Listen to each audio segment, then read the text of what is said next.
thrilled to have her on this panel. And then my colleague Gary Pachosa, who's the Vice President of A&R for Rounder Records, who's also a very renowned producer and recording engineer, is definitely establishing himself as a blues presence. But what was your perception of the label at that time, and how did you regard it when they approached you wanting to make records with you? Well, in my mind, Rounder was, well, there were only, I guess, two major independents that I was aware of. One was Alligator, and I was not bluesy enough for, I was not old enough for, or black enough for Alligator. And I'm old enough now.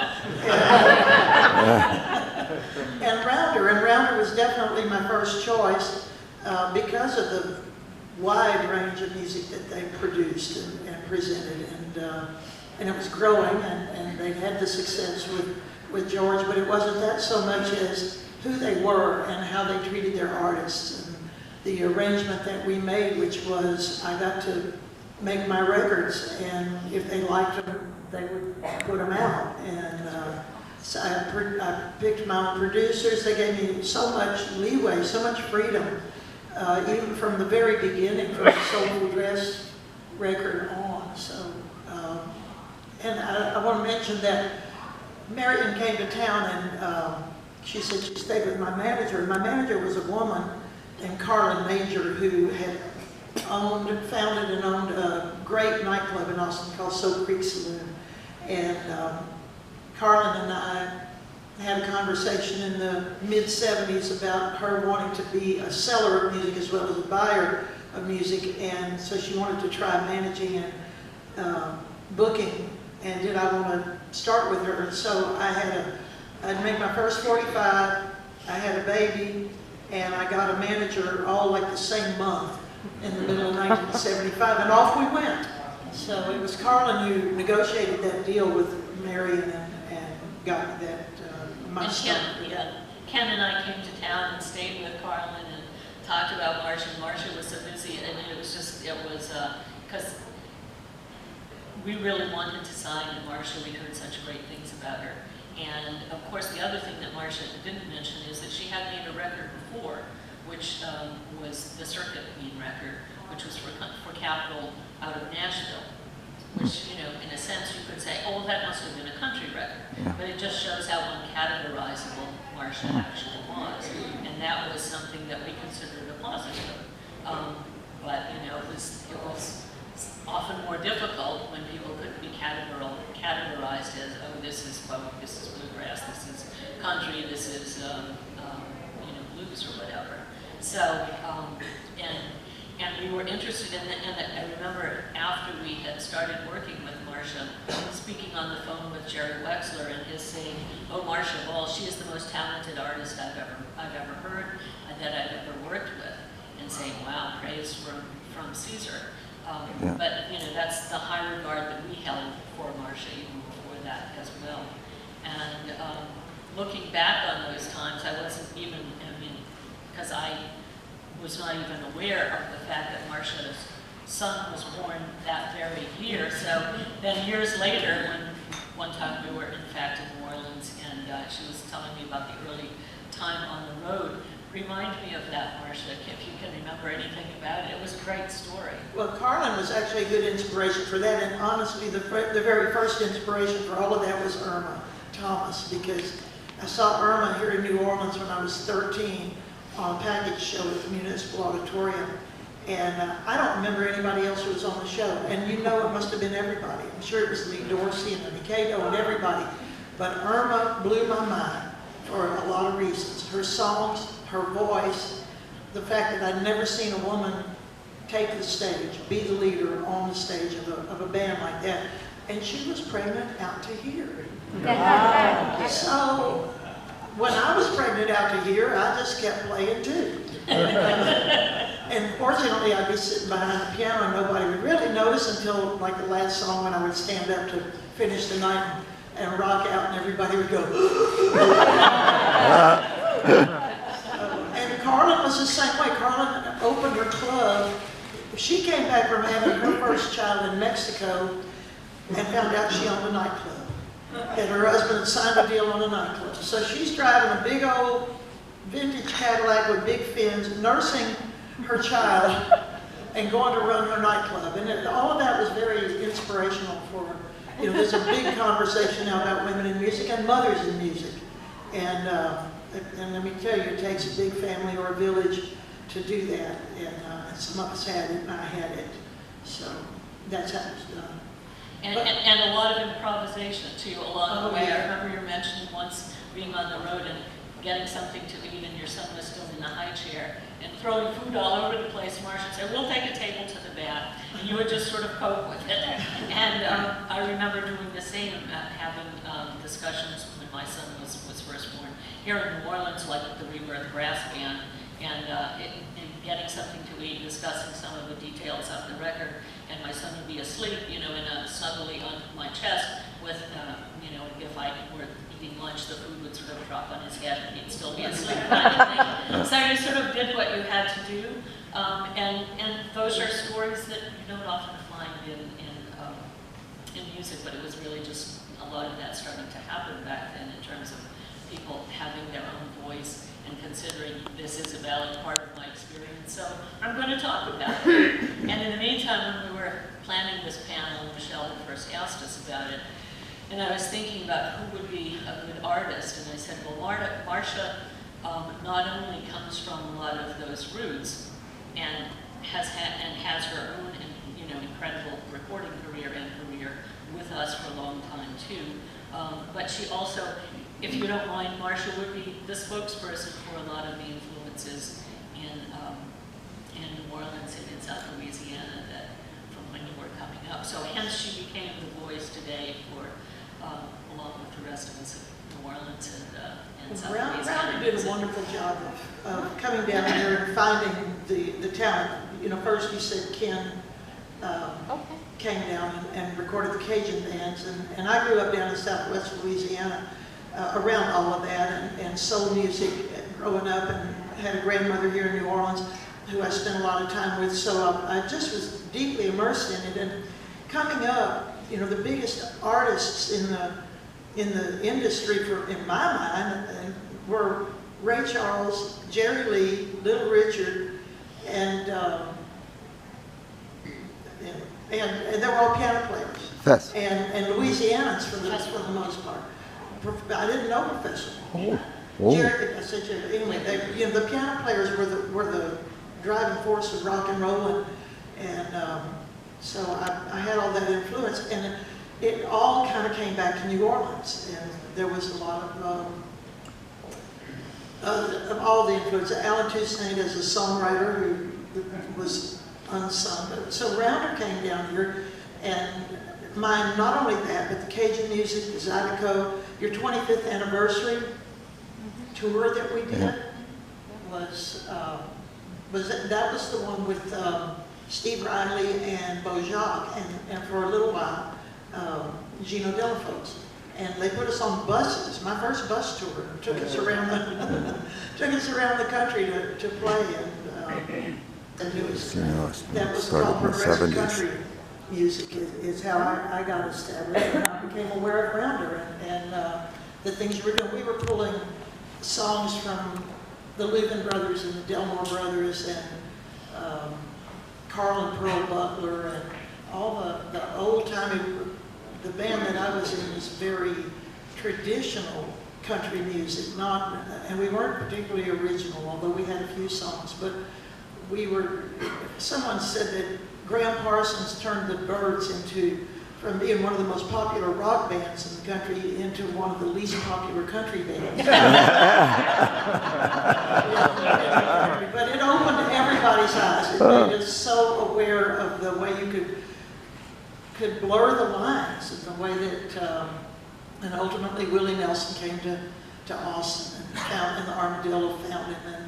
And so we were all playing for a few years country music for hippies. We all had the clothes, and we all had boots and Levi's and cowboy shirts. And you know, these people came out of Lubbock and Amarillo, there were great songwriters in Austin, you know, at the time.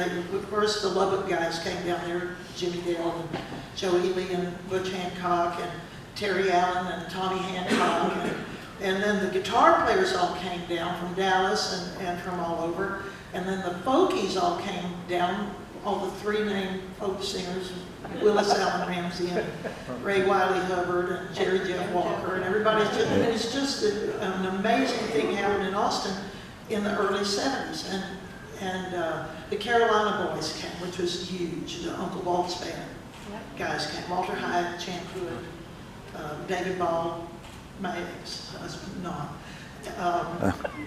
So there's just this big mashup of talent and originality in music happened in Austin between about 72 and 75. And it blew up because of Wexler, because of Doug Song, who is the master of the smear, the guy who wore, we were talking about that the other day, wore a cowboy hat. I just heard a young artist named Seth James. He wears a little open road cowboy hat, and he's funky and soulful, and he's just wonderful. And somebody said, lose the hat, and he said, Doug Song didn't. So, which is a perfect answer for him. Doug would play, you know, loved Gatemouth Brown, loved T-Bone Walker, and on the other hand, loved Charlie Pride, and would play fiddle. And, you know, like Gatemouth, he would go back and forth between fiddle and guitar. So we just had these wonderful influences. And under all of that, so he brought Wexler to Austin. Wexler signed a few people, tried to sign me, and I didn't. I didn't. What was behind that? What was the decision-making process? Well, I didn't. I read the contract. And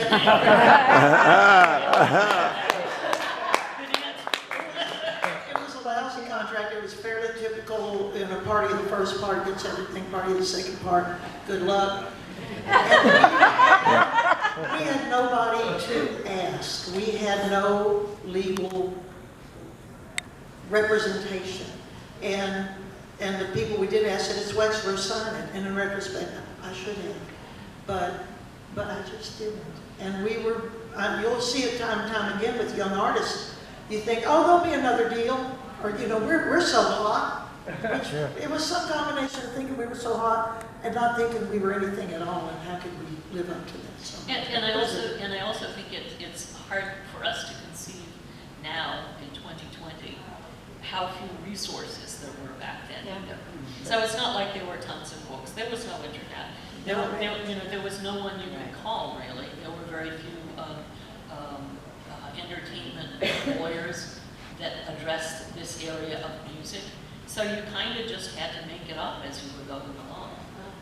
And so it's really hard to envision just how different it was historically back then. The lawyer that we finally talked to was in Memphis, and he's the one that said it's Wexler, sign it. But here's the other thing, and this happens still to this day. I had the sense that if I signed, the band would break up. That what would happen is what happens, which is they take the singer and they dump the band. And I didn't want that to happen. I wasn't ready for that to happen. So, because I was leaning on the band, they were important to me and had actually taken me up and brought me into that place. And I didn't want it to happen.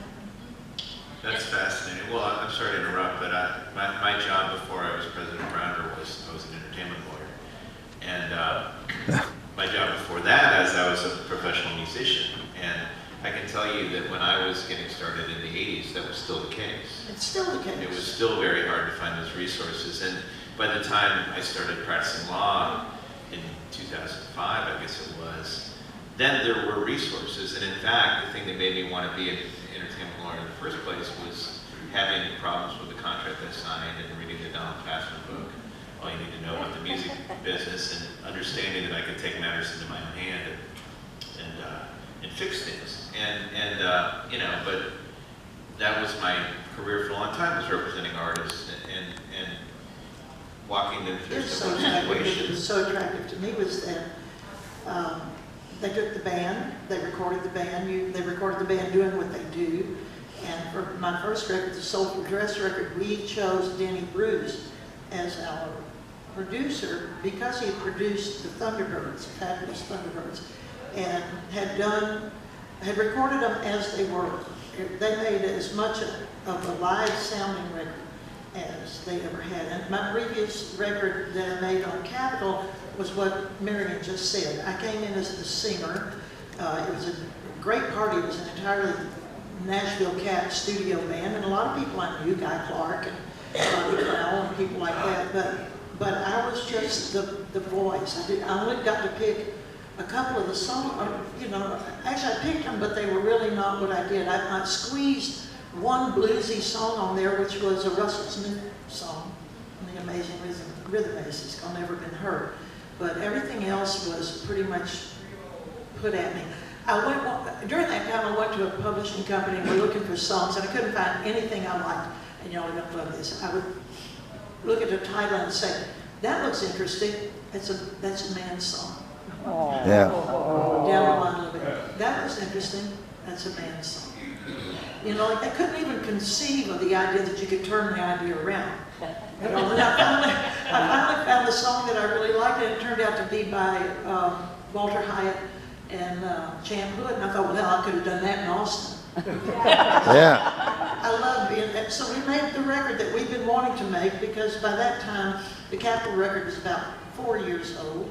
I'd been playing, I completely turned the corner from the 5 years of ooching out of country music and into the blues. And in 1980, I just shut the door on the old and hired musicians who were blues players who had been doing it for a while. Roddy Colonna, the drummer, had come to Austin from Dallas with Stevie and a band called Blackbird. Pat Whitefield was already a veteran bass player in Austin, and David Murray was my first little guitar player. That band was very young, but once again, the Stevie connection. He used to drive Stevie around, and then Stevie would sneak him into the bars. And so that was my first little band in 1980, and that opened the door to Rounder. But for 3 years, I've been getting ready to make a record. And Rounder let me. Et puis ça c'est bon, le petit bonjour tout le monde, moi puis venir ici, je dis juste pour écouter les petites paroles de Creole. My name is Bruce Sunpa Barnes, and I'm a local New Orleans musician, fresh local product. I was a career park ranger for a long time, working in the wetlands here in Louisiana and also downtown. So I play accordion and harmonica mainly, but other instruments. Started a band here in New Orleans playing a lot of Creole music back in the 80s. In 1989, while I was doubling, playing with a couple of bands, I played rubboard and harmonica and Furnace, Arsenault's band, which was a band out south, West Louisiana, and then kind of drifted from that to play with the drummer who had a band and kind of cultured me with Creole music there in southwest Louisiana, Jockey Etienne, and we had a band that was called the Creole Zydeco Farmers. Then I started my own band here, which was really playing a mixture of blues, Creole music from southwest Louisiana, and Creole music here in New Orleans itself,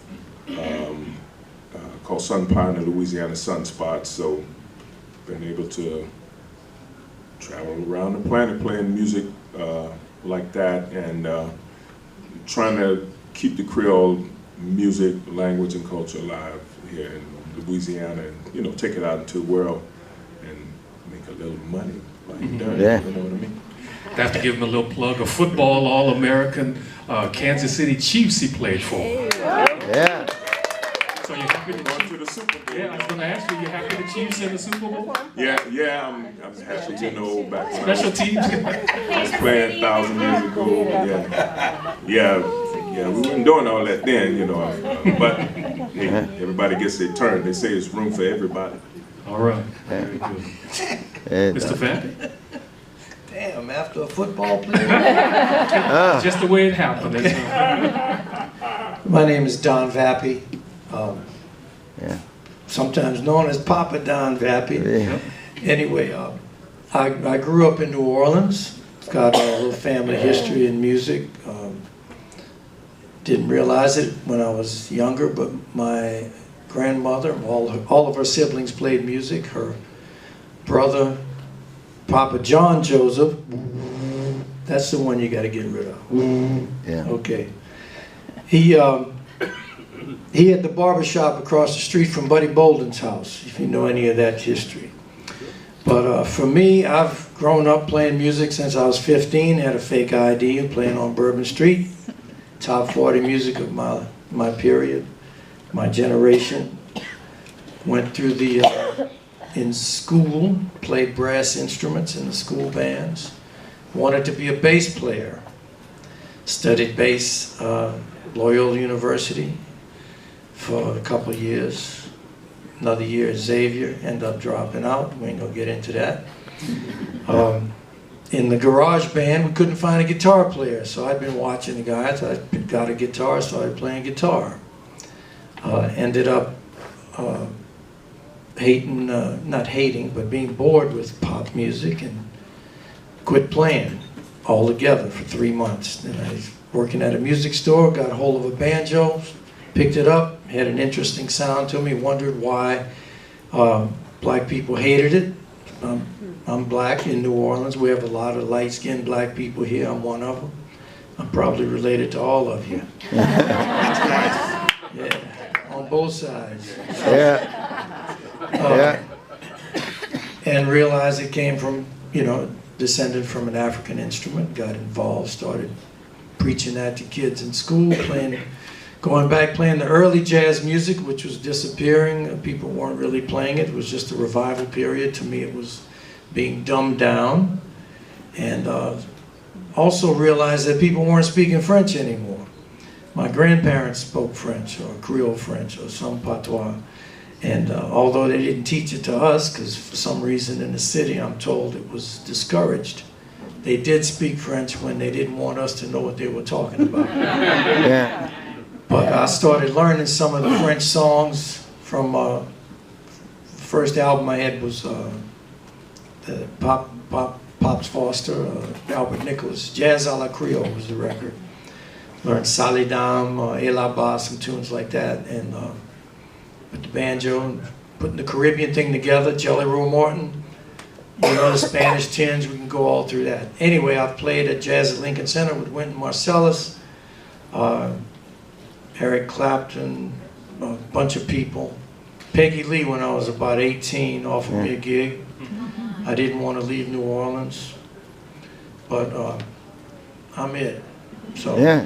here Real I am. deal. Yeah. I can make your band sound better. Yeah. Yeah. And Don has a brand new record out, Don. Right, the Blue Book of Storyville. And Layla is on her way, so Yeah. we'll wait on her. But the guy on the end is the guy I want to be in my next life. Nick Spitzer. Yeah. The Roots. Yeah, the feeling is mutual. I've told Herman I want to be him in my next life, so we're all good. Aim high, aim high. Well, might hit sun pie on the way, you never know. That's right. I've worked in Louisiana on and off since the early 70s as a folklorist, a journalist, first a tourist, my big Woody Guthrie, Jack Kerouac trip across America. But I got here partly because when I was in college radio in Philadelphia, the Great Wall of Records, which I found more interesting than the 3x5 file cards in the Human Relations Area files in the anthropology department, actually had sound. And somebody had probably misfiled, though appropriately, a record of Boisec and Ken Ray, Boisec Cardo and Ken Ray Fontenot in the Caribbean section with reggae. And I was really into reggae, and I went, "What's this?" And I listened, and I said, "Yeah, I thought it was from St. Lucia or Martinique or somewhere." And I said, "Louisiana." I said, "Damn, this is amazing." And I started following Clifton and the Arhoolie stuff and all that. And then when I went into underground radio, where everyone talked like this all the time when they were announcing. And, I was kind of resisting because I was playing a lot of deep vernacular and folk forms. And my first vacation I went to, yes, a folk festival, Mariposa, near Toronto. I'm sure some of you know it. And Boisec was there with his brother Lawrence and Doc Guidry, the Cajun fiddler. And I had always studied Spanish, but I understood what he meant when he said, "Quand tu visites la Louisiane, visite-nous à la maison." And I put that away in my mind for a long time. And when I got to graduate school, on that long trip I was checking out places, I went and I found him and the band. I was staying out back by Dewey Bolfa's house, who was a friend through another friend. And I said, "Dewey, you're not going to believe this. I met the Ardouins, and they invited me to their Sunday afternoon fado out in L'Esprit-en-Noir near Dural, near Mamou, between units and Mamou." And I decided then and there I would just be involved working with the folks over the years, and went through the whole PhD program in Texas, and always came to Louisiana, ended up being a state, quote, official here, folklorist, and then Smithsonian, and back again for another time. So I've been here for a while. Here comes Miss Layla. Yeah. All right, I'm gonna move over. Yeah. And let Layla take over. Yeah. If I could paraphrase Jimi Hendrix, Layla McCown. Yeah. Take your time, Layla. Anyway, the point of all this is I think a lot of different people have reached for understanding Creole, understanding Zydeco, the Creole roots of jazz, the Creolized nature of New Orleans and South Louisiana society. And I think that we have to look at New Orleans as a Caribbean city with a very strong Afro-French-Spanish aspect, as well as source Native American culture here. And I think that the music has enormous appeal both within and beyond here. I look at my radio program is heavily influenced by all the Creoles I met in the rural areas out in western St. Landry Parish years ago and stay in touch with. In the sense that people are always trying to find something that connects them to somebody else, and how to deal with, you know, the not obvious everything in America is sort of Anglo-Saxon, you're either black or you're white, but address the mixing and mingling of people and culture to create new culture, but also have continuities from old worlds, like French West Africa, Senegambia, the Congo, but also Atlantic France and Spain and other places here in this new world. And so in a way, thinking about boundaries that are crossed and new ideas and forms created out of old traditions is something I like to explore on American Roots. We play a lot of Creole music, but we also treat America as fundamentally Creolized, whether people acknowledge it or not. I mean, I would argue rock and roll is very much Creolized music, as is rhythm and blues, and as was soul. I mean, Ray Charles always talked about the two great vernaculars, you know, gospel and blues, that he was able to make soul out of. And I think a lot of our story should be understood that way, rather than separated. We see what we share, but also see what distinguishes people that is less shared, but helps identify Hawaiians or New York klezmer players, or, well, French Louisiana Cajuns and Creoles, Tejano, etc. So I see Creole as part of a series of historic relationships where that term is used, but also Creolization as fundamental to people throughout the world, even though it's been the desire of states and market economies to separate them. Thank you so much, Nick and Layla. Thank you for being with us. I don't think we've met before. I'm Herbert Treasley. Y'all give her a round of applause. Yeah. Hey, everybody. And Layla, we're just doing introductions right now, so everybody knows you, but who are you? What do you do? Where are you from? So, 1 or 2 career highlights. What's been good for you? I am originally from New York City. I was born in Queens, Bayside. Grew up in Maplewood, New Jersey. I'm actually I'm a classical cellist. That's my formal musical training. But I've been living actually here in New Orleans for the past 10 years, and it has really kind of shaped my creative life and my creative output. I have 3 albums under my name, and I have been largely mining my Creole heritage. My family's from Haiti, in order to not only understand Creole language, but understand Creole culture and its effect on United States Louisiana culture in particular, but you know, the relationship between Haiti and the United States at large. And my latest record's called The Capitalist Blues. Yeah. Yeah. Very good. And Nick kind of touched on it, but I'd like to start with just a basic question. What is a Creole, or what does Creole mean to you? And whenever I ask that question, I can think back when I first got online, back in the days of America Online and floppy disks. Y'all remember those? There were cultural discussion groups on AOL, but the subject of Creole would come up, and there was some virtual fist fights that would break out. Everybody had a different meaning, and everybody was right, and even today, everyone has a different meaning of Creole. So Bruce, starting with you, what is a Creole, or what does Creole mean to you? You know, I think it's an elastic term, but you know, people who were born into in a new world, and I think the whole United States has gone through a creolized process.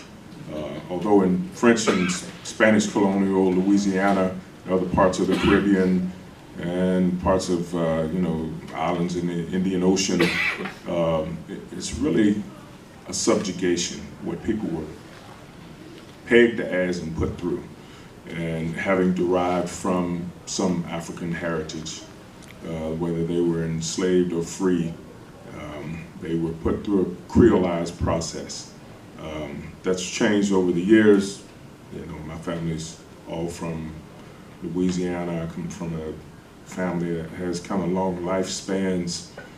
My father was born in 1908, and in Merrouge, Louisiana, and my dad's dad was born in, you know, about a few feet away, 1849. My grandfather, which sounds different, but it's damn sure the truth.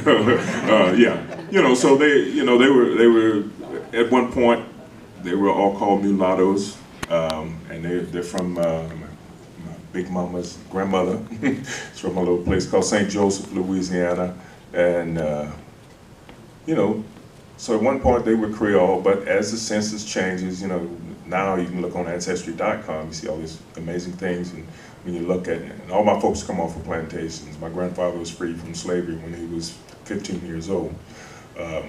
So he was a mulatto up until 1910, and then they changed the designation. He just became a black man, although he was what I would call extremely fair-skinned.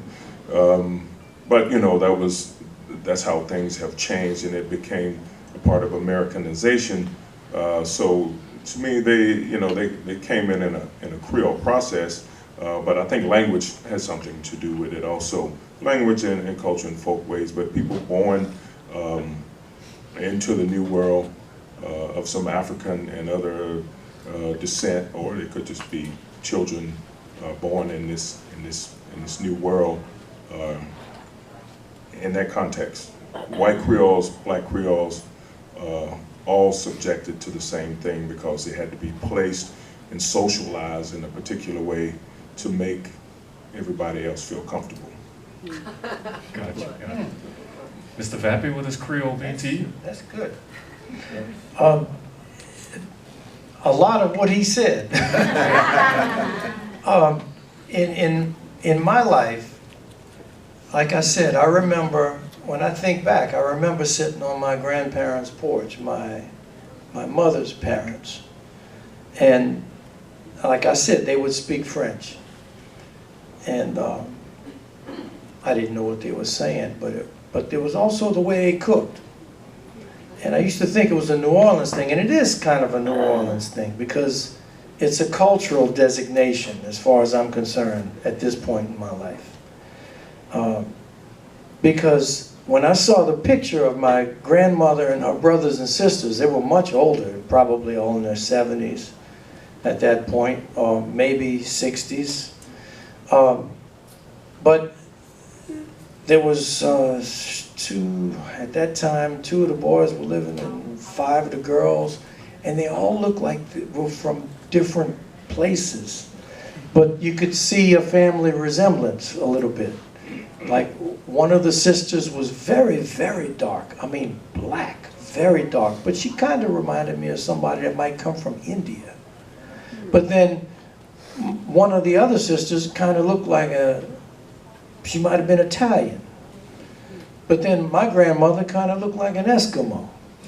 But then the two boys had the high waist. They kind of looked like Indians or Native Americans or something.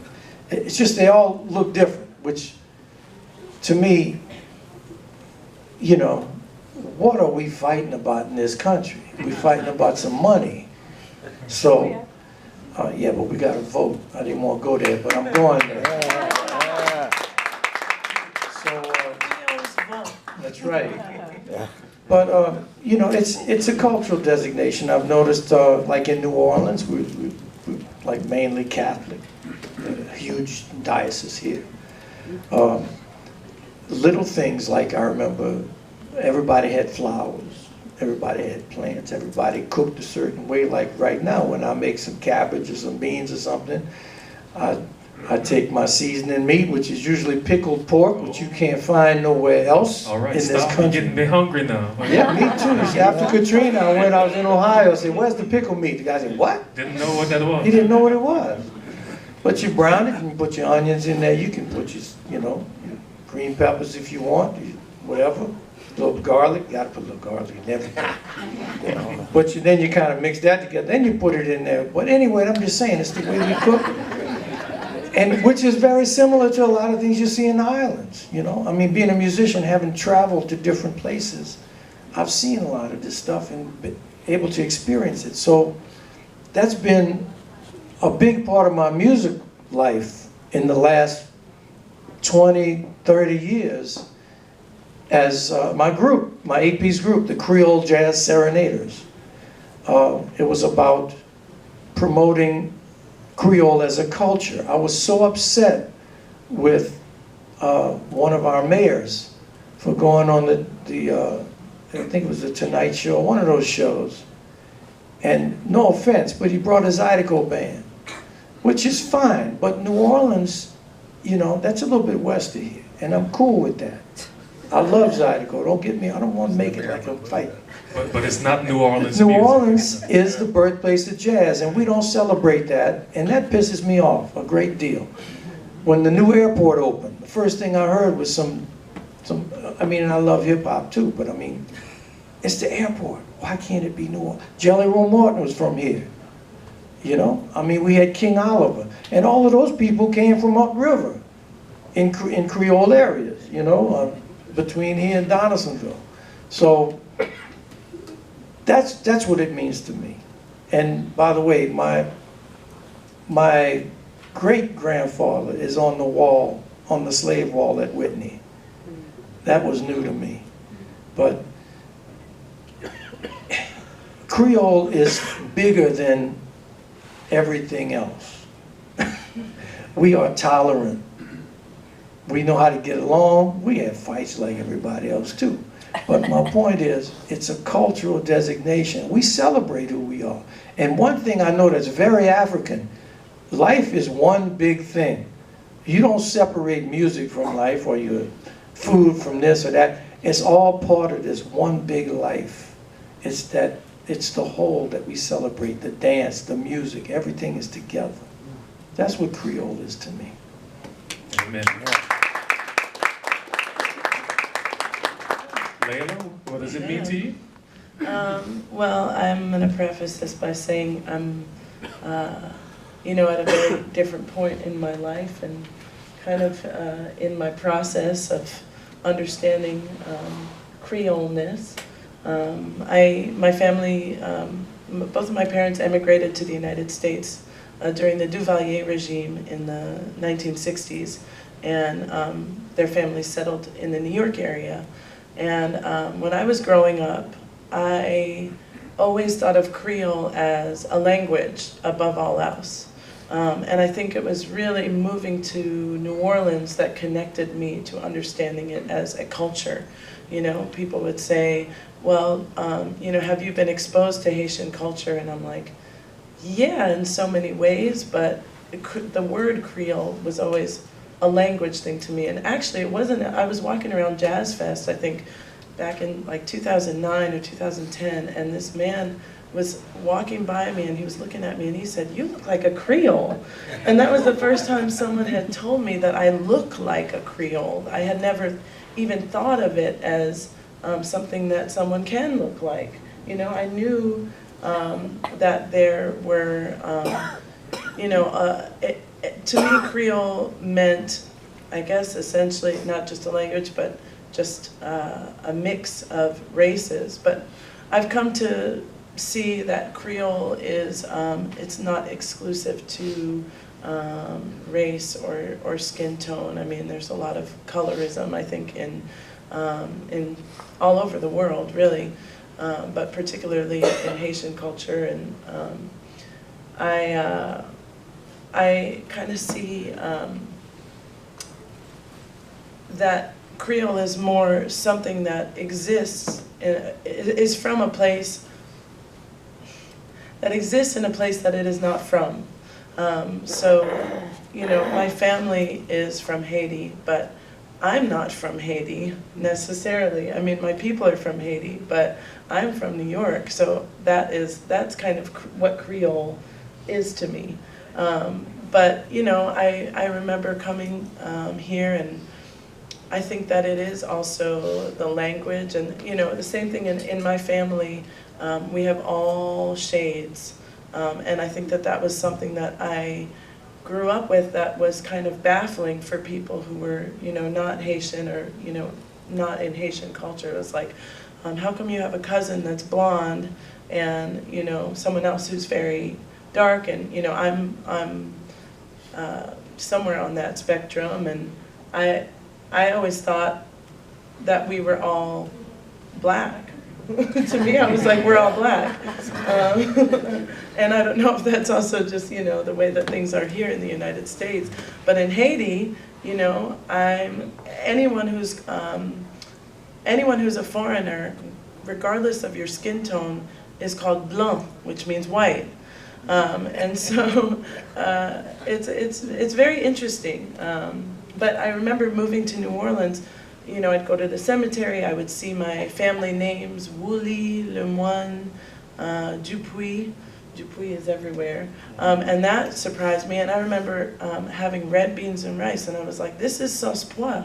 We just call it something different. But, you know, and then just learning more and more about the Haitian Revolution in particular, and the effect of the migration from Haiti to Louisiana.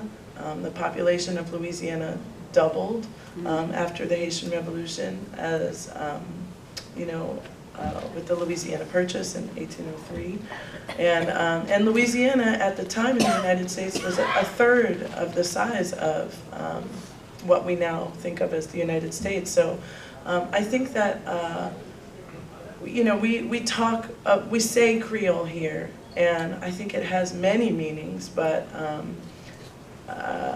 I think that more people are Creole than they realize. But I love your line, Creole exists in the place where it's not from. That sums it up really well. That's really said. And Nick, you kind of touched on your definition, but if you could say a little bit too, from the Southwest area, Lafayette and surrounding area, Cajun is a huge part of the identity. And even now, New Orleans is called a Cajun town sometimes, which is way off course, but those aren't the same thing. No, and I think, you know, when I used to work for the state, I was in a department called the Department of Culture, Recreation, and Tourism. I used to say we're wrecking culture with tourism. However, nowadays we have people like Herman who really know culture, who are in charge of tourism locally in a very, very important place. I mean, I think the key distinctions that are here are rural French Louisiana, with Lafayette as kind of the hub city, but lots of little towns. And then there's this archipelago, if you go west of the Bayou Teche, where there was a plantation world where there were Creole Blanc, Creole Noir, and a lot of free people of color. They went west out into the prairies in little places like Mallet and Dog Hill, Lawtell, Mallet, and all the way to Cheek, Texas and beyond. When I started working with people, they did refer to themselves as Creole. But there's been a Cajun ascendancy throughout the 20th century that kind of effaced both white Creoles directly from France and the Caribbean, but it also effaced Creoles of color, some of whom actually looked at Cajuns as, kind of the local bas class, petit habitant, courouge or chourouge. It used to be a bad word, Cajun. Yeah, right, and so you wouldn't even say it. You might have troubles. But I mean, I think, for a group of folks interested in music, I mean, I look at Zydeco, as French tunes, African Caribbean rhythms, African American blues, and in varied proportions depending on who people are performing for and where, and emergent identities that include more national African American popular forms from, well, Clifton, went on big blues tours with Etta James and Ray Charles, playing R&B. He chante en français aussi, but he, when he'd come back, he'd play two-steps and waltzes, and I think today we have Zydeco soul, R&B, hip-hop, and all that. Because Zydeco, like jazz, is a music that absorbs and keeps its character. And the people who make that music really do, I think, mostly identify as either Creole or Black French, sometimes they say in English, or Creole Noir, what have you. But it has a total community quality such that a lot of people that say have migrated to Los Angeles, San Francisco, both before and after World War II, they refer to the homeland not as West Africa, the Caribbean, or France. Southwest Louisiana is the homeland. They were made there in a sense, or they made themselves there. Back in New Orleans, it's a complicated big port city, like a lot of port cities, a lot of crossover, a lot of polyglot. I don't like to speak highly of colonial powers, but the reality is that the French and the Spanish and Catholicism made it far more possible for people to be citoyen, to be a citizen if you spoke the language and attended Catholic rites and festivals, rituals and festivals. And Mardi Gras is helpful to draw people out into the street. We had Congo Square, which was a trade zone and a ritual festival zone. And so it's more complicated here. Obviously, there are major Creole histories of jazz that include Jelly Roll and Bichet, and just so many others. But then, there's a whole African American side to jazz. There's a whole Sicilian side to jazz. There's Louis Prima. There's Leo Nocentelli playing with the meters. I mean, the Afro-Sicilian thing is barely explored, and yet there are Afro-Catholics who put up St. Joseph altars, and the Mardi Gras Indians come out on St. Joseph night. So there are lots of Creole. My mother was from what people used to call an FFV, a First Family of Virginia. And she asked me to do genealogy once, because she thought, well, you're studying folklore, you can figure that out. When I was no good at it, but what I found in Blacksburg and Christiansburg was that half of them were horse thieves and drunkards. On the good side, they were abolitionists. And they made their way to Paterson, New Jersey, and her mom was a suffragette. And so for years she said, we're direct descendants of Jefferson. I'd say, Mom. And anyway, in the mid-90s, when the Sally Hemings histories had been put out initially, there was a guy on the front page of the New York Times living in Staten Island, and his family had lived white for 9 generations. When this goes back to that thing of, do we really need a one-drop rule, whether we're Southern segregationists or Afrocentric? Life isn't lived like that. But this guy looked just like me. So I covered the headline and I said, Ma, who does this guy look like? She says, well, dear, he looks just like you. I said, Ma, Sally Hemings descendant. And she was a very broad-minded lady who, drive us through Harlem when we were kids, take us all over the city, down to the folk scene and the beatniks in the village to put us to sleep. And she just said, well, heavenly day. And I have never done the genealogy thing, but it would be interesting at the age of 69 to perhaps take a look at that. One other tiny anecdote. Are you Creole? Well, I'm a believer that everybody's Creole in some sense. Yeah. Once you have two parents, you end up with a child that is, part of the two and not, and goes into the world. And so I think of Creolization in that sense. But I certainly respect the people who have used Creole in terms of an ethnic sensibility. And in American life, there's been pressure for Creoles in both rural French Louisiana and here to move towards African Americanness. There's a famous scene in Don's film, American Creole, where Winton is kind of on him about that, and making a little fun of the banjo. But on the flip side of it, we've seen a huge revival, in Zydeco in different new ways in Creoleness, and I think it's here now too. And the pressure really has been also Frenchness. So it's tricky. My other tiny anecdote, this will be comedic, but I started in the working school the year after Trump graduated. And as a folklorist, I can tell you, the folklore about the man was huge. Oh, yeah. And I transferred in one semester. I love economic theory and still do, but I transferred into folklore and anthropology, much to the disgruntlement of some of my family.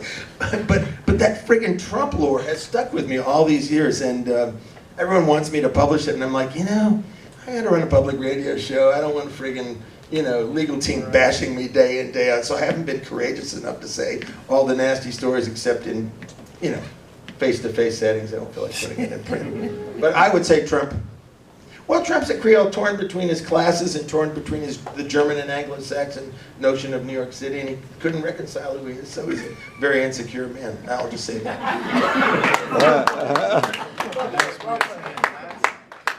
So now that we have solved the question of Creole, Well, Trump had to come in, I guess. let's hear some music now. Yeah. Oh, yeah. A little more chin music. Some by you have your accordion with you, and do you call your music Zydeco, or what do you call it? Hell yeah. Okay, all right, because I've heard you use the term Afro Louisiana. Oh. Yeah, because that, you know, this is my latest CD. It's in this book here, Oh, and it's wow. called Le Creole, Whoa. and I'm gonna say 99% of what we've been talking about is in it, because Creole music and language to me is not pigeonholed in one spot in Louisiana, and this is about Louisiana Creole, so it's across the state, and there really hasn't been much work that connects Creole in New Orleans with the rest of the state, or vice versa. But I've you know, for the last 30 plus years, I've had a nice opportunity to explore playing bands a lot in Southwest Louisiana, and was, you know, in bands, and you know, like Nick, I would go out to Boisek's house, or John Delafose, or you know, Clayton Sampe, Hiram Sampe, Fannis Arsenault, all of the, you know, the people who pioneered that music, and just, you know, sit down and learn from them. But not just there, because it's often designated like that, and there's more to it. All along River Road, Vacherie, places like that. I was good friends with Fats Domino. He spoke Creole. Tootie Montana, who was a Mardi Gras Indian chief here. They all spoke Creole here. In Lafitte, Louisiana, where the Adams family comes from, their family members, they spoke Creole. A place that's completely forgotten, Point La Hache, all these places in South Louisiana, people speak Creole. In North Louisiana, in El Dorado, Arkansas, Creole families.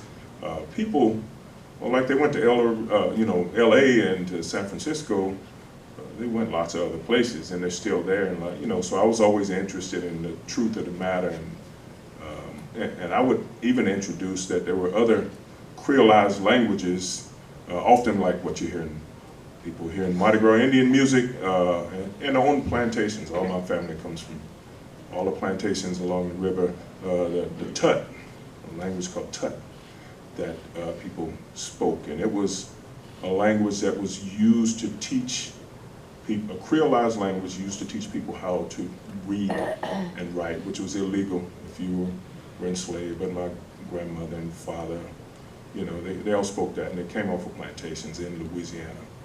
So if anyone knows about Tut, Yako yu tadanana yako yu sebab squasi. Mubyak nana mabe babro yu kasi. Do you speak Tut? Yako yu tadanana yako yu sebab squasi.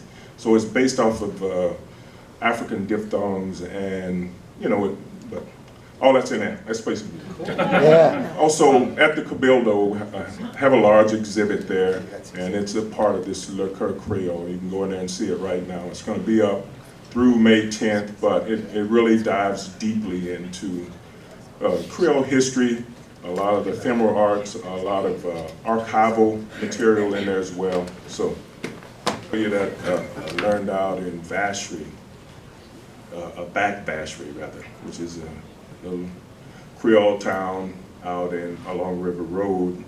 And this, you know, 2 months ago, people would be out cutting cane still, especially in the 80s, still all over South Louisiana. It's amazing. Things have changed a lot, but people cutting cane and burning cane that time of year. So this is a little tune that they they would sing, and I learned it from some old folks that worked on the Laurel plantation, and I kind of adopted it. And then I heard the same basic song in Martinique again in 1992. But it's called Sun Brûlé, My Blood is Burning. Somebody get the doctor. So I put it to a little zydeco rhythm too.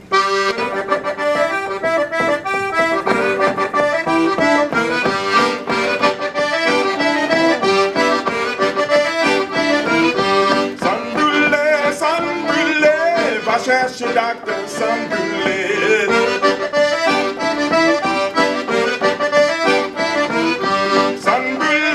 Sun brûlé, va chercher docteur, sun brûlé.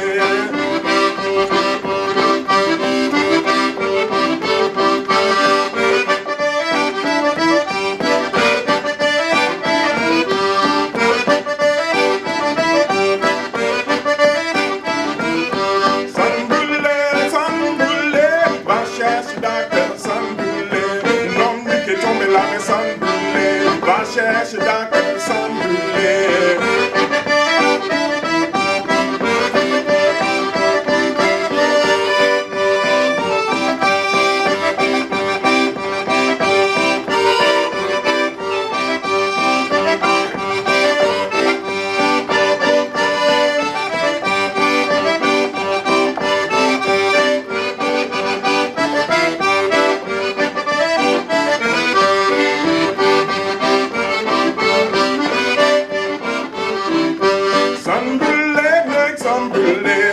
Cherche docteur, sun brûlé.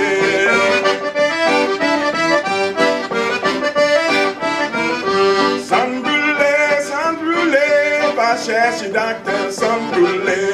Nom qui est tombé là, mais sun brûlé, va chercher docteur, sun brûlé.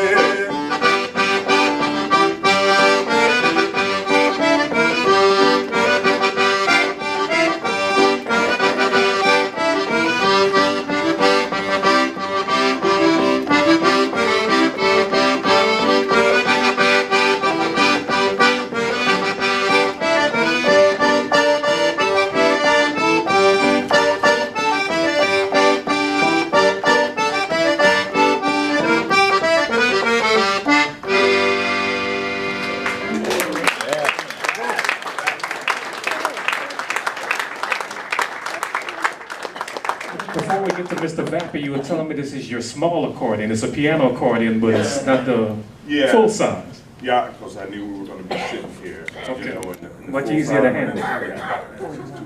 All right. Mr. Vapper, you're a preserver of Creole jazz. Can you give us a sample of Creole jazz? Yeah, that's sort of my term I came up with, just to include that stuff. But, okay, this is one of the tunes I learned from the Jazz a la Creole record. And, you know, I have a number of CDs available. I don't have any with me because I'm just a really terrible businessman.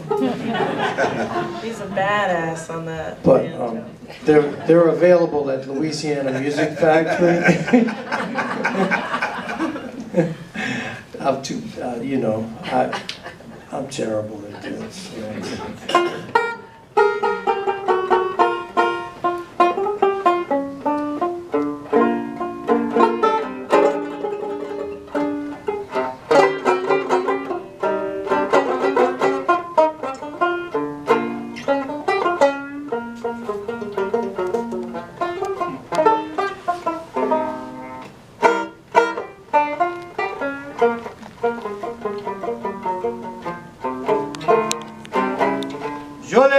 Jolie fille, pourquoi vous pas viens ici?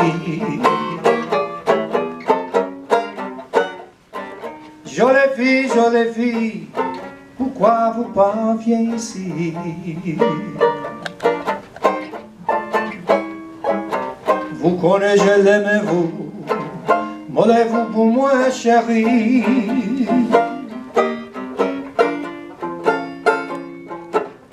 Mais quelle jolie fille dans cette maison.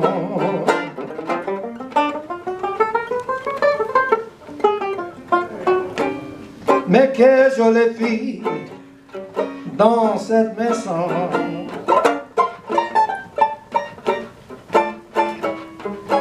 Si vous croyez moi, je sais bien attendre.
Mais quelle jolie fille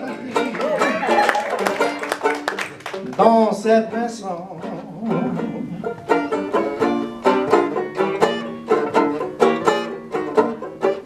Mais quelle jolie fille dans cette maison.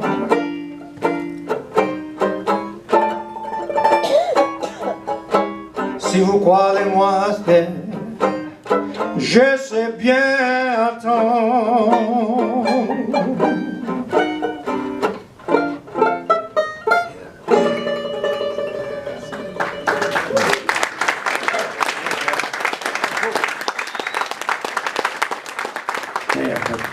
The guys came backstage, and you know the Danes. Any Danish in here? That's true. You changed a lot of minds. That's fantastic. Oh man. So I've actually heard Dawn play this song many times before, but I learned the song Et là-bas. It's kind of a traditional Creole song from here, from New Orleans, and I actually translated it into Haitian Creole based on the Lizzie Miles version. So anyway, I'm inviting him to play with me on this one. I'm playing it in A.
Et là-bas,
thank you, but we're getting really short on time. So any questions from anyone? Yes, sir.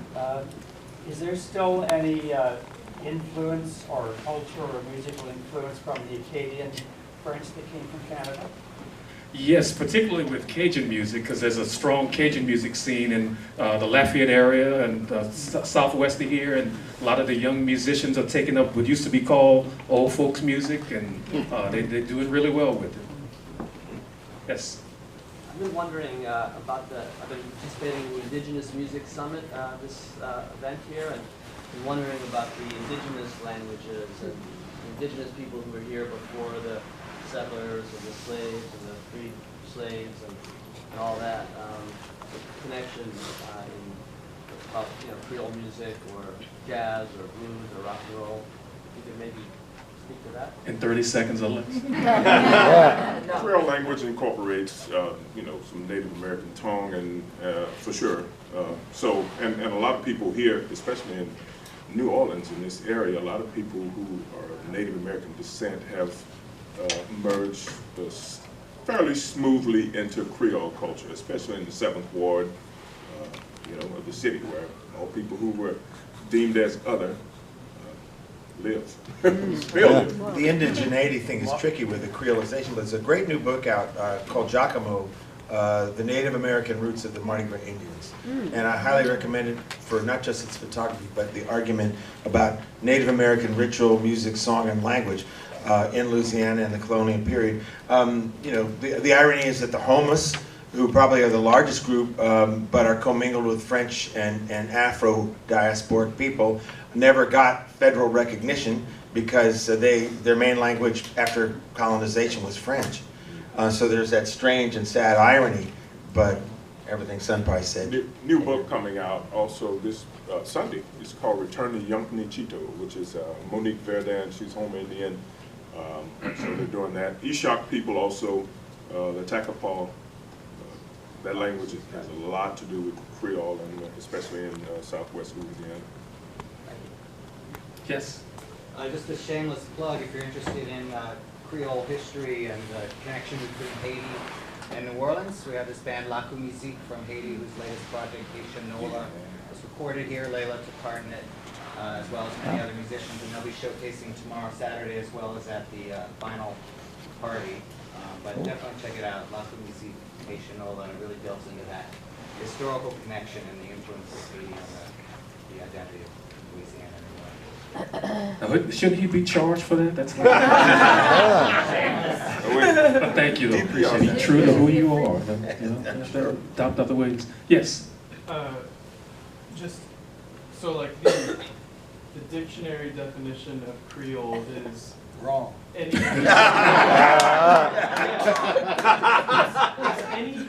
any Short, anyway. mix of 2 or more languages that children become native speakers of. That's the linguistics way of looking at it. That's the linguistics way, but I mean, like, culture-wise, that's kind of become, it seems to me like all of you are saying something along those lines. It's this coming together of 2 very, very different things, 2 or more very, very different things that have become a beautiful culture of its own. And yeah.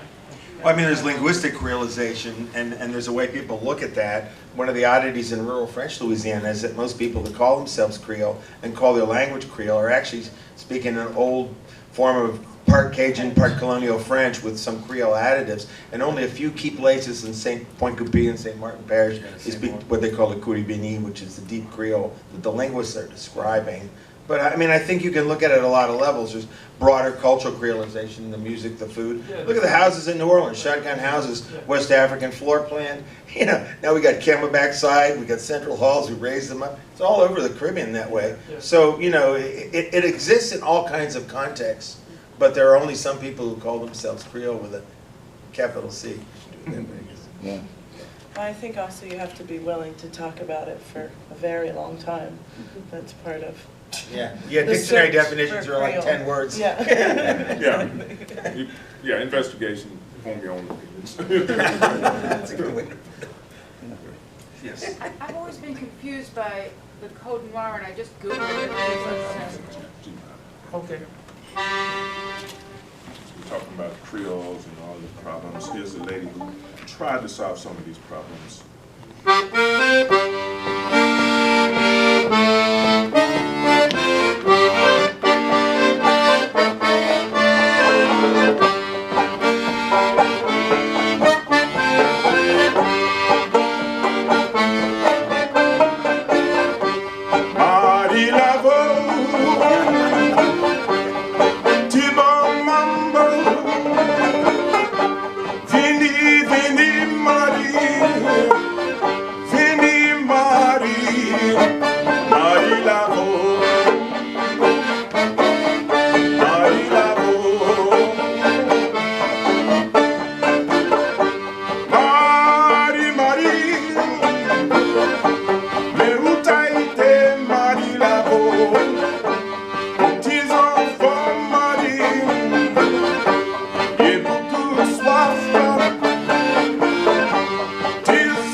Well, ladies and gentlemen, thank y'all so much. We are out of time. One more round of applause. Sunpipe Barnes, Don Jaffe, Layla McCalla, and Nick Spitzer. I'm Herbert Fusilier. Y'all, thank you for coming.